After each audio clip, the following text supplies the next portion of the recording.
Hello ji, नमस्कार। I hope am I visible to you. एक बात शेयर करनी थी। तो सोचा कि कल पे अगर इस टॉपिक को मैं पोस्टपोन करूँगा तो शायद भूल जाएंगे, है ना। आज मॉर्निंग में पता है क्या हुआ कि लॉ ऑफ टॉट की क्लास चल रही थी। ध्यान से सुना मेरी बात को। लॉ ऑफ टॉट की क्लास चल रही थी और जो टॉपिक हम डिस्कस कर रहे थे वो डिस्कस कर रहे थे पब्लिक न्यूसेंस। अब उस दौरान मतलब कैंडिडेट से जब बातचीत होती ना लाइव क्लास के दौरान, तो कई बार कैंडिडेट्स के कुछ बड़े उटपटांग सवाल होते हैं। तो उसी में से एक सवाल ये आया कि अगर मान लीजिए कि सीट बेल्ट को देखा जाए तो सड़क पे चलने वाले जितने भी व्हीकल्स हैं टू व्हीलर को छोड़ के, टू व्हीलर्स में तो हेलमेट होता है, वहाँ पे सीट बेल्ट पॉसिबल नहीं है, लेकिन टू व्हीलर के अलावा बाकी जितने भी व्हीकल्स हैं क्या सबके लिए सीट बेल्ट मैंडेटरी होता है क्या? आज की तारीख में आज के ऊपर 1000 रुपीज़ प्लस का फाइन है जो लग सकता है मोटर व्हीकल एक्ट के तहत अगर बस सीट बेल्ट को कैरी नहीं करता है। ठीक है, ये 5 मिनट का वीडियो जो है ना एंड तक देखना, इसमें आपको कुछ ज़रूरी चीज़ जानकारी में मिलने वाली है। तो कैंडिडेट का सवाल ये था कि कार में चलने वाले को सीट बेल्ट मैंडेटरी है, लेकिन what about the three wheelers, ये जो ऑटो रिक्शा वगैरह चलते हैं क्या इसमें सीट बेल्ट मैंडेटरी नहीं है क्या? Number one. दूसरा, ये जितने भी बस ड्राइवर हैं, ट्रक ड्राइवर हैं, ये लोग सीट बेल्ट क्यों नहीं कैरी करते? हम्म? तो ये सवाल पूछा और मैंने कहा बात तो सही है। तो मैं आपको बताना चाहता हूँ कि ऐसा क्यों होता है। देखो ध्यान से सुनना। कार जो होता है ना वो एक क्लोज्ड व्हीकल है। क्लोज मतलब वो चारों तरफ से बंद है। ऐसे केस में जब एक्सीडेंट हिट होता है तो कहीं कहीं उसका पोजीशन, उसका फिजिकल स्ट्रक्चर इस तरीके से है कि वो उसको, ड्राइवर को इंटरनली प्रोटेक्ट करता है। आपने देखा हो कभी ऐसा नहीं होता कि चलती कार में से कोई व्यक्ति खुद को बचाने के लिए बाहर कूद जाए, लेकिन वहीं पर अगर मान लीजिए कोई थ्री व्हीलर या कोई ऑटो पलट जाता है तो ड्राइवर खुद को सीधा मतलब बाहर की तरफ फेंक देता है। क्यों? क्योंकि ऑटो जो है ना वो क्लोज नहीं होता है। तो यहाँ पर मैं आपको ना, एक स्टूडेंट है उनके द्वारा एक पीडीएफ तैयार की गई। तो बेसिकली ये वीडियो मैं उस स्टूडेंट को अप्रिशिएट करने के लिए भी बना रहा हूँ। ठीक है, तो यहाँ पर स्पेसिफिकली चलिए मैं आपको वो वीडियो दिखा देता हूँ जहाँ पे आप इस चीज़ को थोड़ा और अच्छे से ऑब्जर्व जो कर पाएंगे। अब आप स्क्रीन पे देखो, तो यहाँ पर स्पेसिफिकली आपको एक डायग्राम जो है वो नज़र आ रहा है। ठीक, अब ये जो डायग्राम है ये बेसिकली हमारे एक कैंडिडेट्स हैं, पायल जी। तो पायल जी शर्मा ने इस डायग्राम को क्या कर रखा है, बनाया जो रखा है। अब इसमें क्या है, सीट बेल्ट के बारे में इन्होंने एक पीडीएफ रेडी की, ऑब्वियसली बात है एआई की सहायता ली, लेकिन इसी जरिए कई सारे एस्पेक्ट जो हैं इन्होंने समझाने का प्रयास किया। देखो, एक ही रोड पे दो तरीके के रूल्स, यानी कि फोर व्हीलर वाले को सीट बेल्ट लगाना मैंडेटरी, लेकिन ऑटो यानी कि थ्री व्हीलर्स वाले को लगाना ज़रूरी नहीं है। तो ऐसा क्यों है, इसके लिए इन्होंने बाकायदा प्रॉपर तरीके जितने भी रूल्स हैं उनको मेंशन कराया। जैसे कि सेंट्रल मोटर व्हीकल्स रूल्स हैं जो बने हुए हैं, और उसके अकॉर्डिंगली से आपका जो रूल नंबर 138(3) है ये मैंडेटरी करता है ड्राइवर्स के लिए। कार, एसयूवी, आपके मल्टीपल यूटिलिटी व्हीकल्स हो गए, बसेस हो गया, मिनी बस हो गया, वगैरह वगैरह, और नहीं करोगे तो 1000 रुपीज़ का पेनल्टीज लग जाएगा। और ये सिर्फ ऐसा नहीं कि मतलब सिर्फ ड्राइवर के लिए, ड्राइवर के साथ साथ जो उसके साथ साथ बैठता है वो को ड्राइवर की सीट, और पीछे जो दो सीटें और होती हैं उनके लिए भी मैंडेटरी है कि उनको सीट बेल्ट है जो कैरी करना है। फर्दर यहाँ पर आप अगर आएंगे तो मोटर व्हीकल एक्ट का सेक्शन 110 और सेक्शन 138, इन दोनों में ही सेंट्रल गवर्नमेंट को और स्टेट गवर्नमेंट को एम्पावर किया गया है कि भाई आप सेफ्टी स्टैंडर्ड के नियम है जो बना सकते हैं। और आगे आ जाइए यहाँ पे, मतलब इन नियमों को नॉन नेगोशिएबल में रखा गया है। लेकिन वहीं पर अगर हम इस ऑटो की कैटेगरी की बात करें तो ये कैटेगरी होती है L5। ठीक है, तो L5 कैटेगरी के जो ये व्हीकल्स होते हैं थ्री व्हीलर्स टाइप के वगैरह, इनके केस में इंटेंशनली एग्जेम्प्ट किया गया है, क्योंकि इनका जो फिजिकल स्ट्रक्चर है वो इस तरीके से है कि यहाँ पे मामला सीट बेल्ट का नहीं बैठ पाएगा। अब आप देखो, ये कार आपको दिखाई दे रही है, ये पूरा का पूरा क्लोज कंपार्टमेंट है। ठीक, लेकिन यहाँ पे अगर देखा जाए तो ये क्लोज नहीं है। यहाँ पे आपके सामने ऑटो के पोर्शन के अंदर जो चीज़ें हैं वो ओपनली यहाँ पे मैनेजर की जाती है। अब देखो, सोचो कि कार के केस में तो क्या होगा कि जो एकदम आपको स्ट्रेट वे में आपका सीट बेल्ट वर्क करता है, दो सीट बेल्ट आप बांधते हो।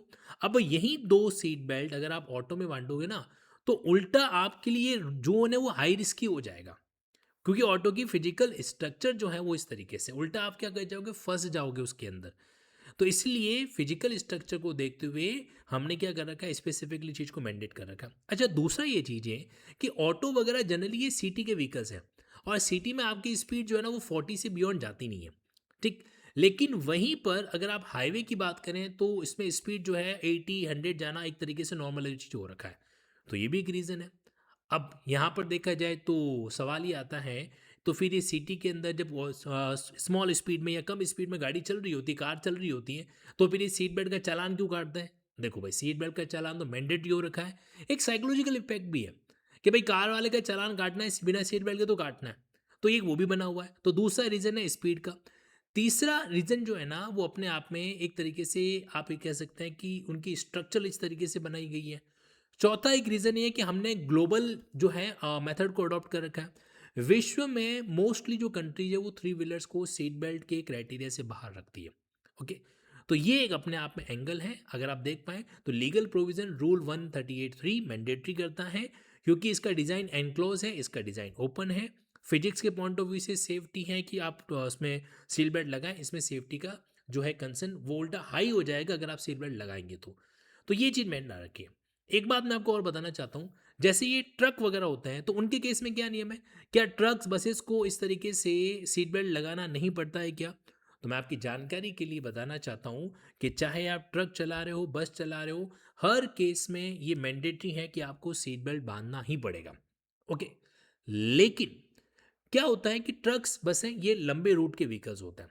तो लंबे रूट के व्हीकल्स में ड्राइवर के लिए ये थोड़ा सा परेशानी वाला काम हो जाता है, ठीक, कि वो इस तरीके से नहीं बांध के रख सकता, उल्टा उसको वो सिचुएशन उसके लिए पैनिकफुल हो जाती है।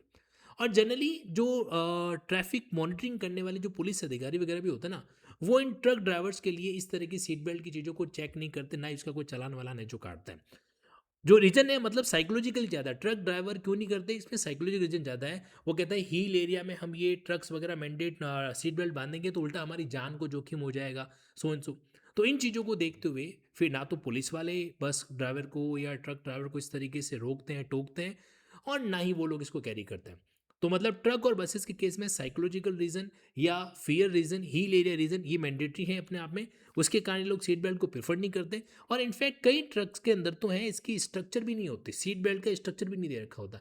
एक रीज़न ये भी कहा जाता है कि ट्रक्स के अंदर जो स्पीड है वो कंपेरेटिवली कम होती है। आप देखना कोई भी ट्रक जो है ना, आप सनी देओल का ट्रक छोड़ दीजिए, मैं निकला गड्डी लेके, वो हो सकता है 100 की स्पीड से जाए, लेकिन सामान्यतः जो लगेज से लोडेड ट्रक होते हैं इनकी स्पीड लिमिटेड होती है, वो उस स्पीड के बियॉन्ड नहीं चलाते। इसीलिए एक ट्रक को एक शहर से दूसरे शहर आने में और एक कार को एक शहर से दूसरे शहर आने में बहुत टाइम है जो लगता है। मतलब कार आसानी से आ जाती कम टाइम में, और ट्रक कितने टाइम में नहीं आ पाता। देखो, अब ये पता है ये टॉपिक हम क्यों डिस्कस करते हैं क्लास के दौरान? क्योंकि ये टॉपिक है ना हमारा इंटरेस्ट क्रिएट करता है। अब टॉपिक तो चल रहा था लॉ ऑफ टॉर्ट्स के लिए न्यूसेंस का, लेकिन इसी बहाने इस तरह का सेगमेंट में क्या हो जाता है, डिस्कस हो जाता है, और वो हमारा इंटरेस्ट है जो क्रिएट करता है। अगर इसी तरीके के इंटरेस्ट से आप लिंकिंग लॉ से कनेक्ट होकर चीज़ों को डील करना चाहते हैं, देन मोस्ट वेलकम। आप स्क्रीन पर देख पा रहे हो, यहाँ पर आपके पास में ऑप्शन है लिंकिंग लॉ की वेबसाइट पे जाना है। इसमें आपको मैंने कोर्सेज का ऑप्शन दे रखा है। कोर्सेज के अंदर आप जुडिशरी गाइडेंस प्रोग्राम के इस लाइव सेगमेंट को ज्वाइन कर सकते हैं, और इसी तरीके का प्रैक्टिकल लीगल स्टडी है जो ऑब्जर्व कर सकते हैं। ये जुडिशरी गाइडेंस प्रोग्राम है, आपके 15 मंथ का प्रोग्राम रहेगा कंप्लीटली, और इसमें ऑफलाइन ऑनलाइन दोनों चीज़ें, ऑफलाइन के लिए इंटरव्यू रहेगा। ओके, एडवोकेसी गाइडेंस प्रोग्राम जो कि आपको एक प्रैक्टिकल एडवोकेसी के बारे में चीज़ों को सिखाता है, बताता है। 3 मंथ का ये सेगमेंट है जो रहता है। और साथ ही साथ में एक और नई चीज़ आप लोगों के लिए मैं स्टार्ट करने वाला हूँ, that is called the drafting guidance program, जो कि आपके 2 फरवरी से स्टार्ट होगा। ओके, 1 फरवरी का ओरिएंटेशन और 2 फरवरी से आपका मेन सेगमेंट स्टार्ट होगा। AIB 21 के लिए भी आपके लिए अफोर्डेबल प्राइजेस पे क्लासेज जो हैं वो अप्रैल में लाइव होगी, और ऑटोमेटिकली मैंने AIB 20 का सारा रिकॉर्डेड एक्सेस अवेलेबल इसमें करा रखा है। So don't miss it, these are very useful segment for you. और मैं उम्मीद करता हूँ कि नए प्रैक्टिकल एंगल से पढ़ना आप लोग भी क्या करेंगे, प्रिफर है जो करेंगे बदलते हुए दौर के अंदर। So thank you so much. ये सेशन कैसा लगा मुझे कमेंट बॉक्स में जरूर बताना कि इस तरह की चीज़ हमें और फ्यूचर में लानी चाहिए जो छोटी छोटी बातों को एक्सप्लेन करे। और इसमें आपका भी कोई एडिशन है, आपका भी कोई लीगल पॉइंट है, तो कमेंट बॉक्स के अंदर जरूर मेंशन कीजिएगा। Thank you so much.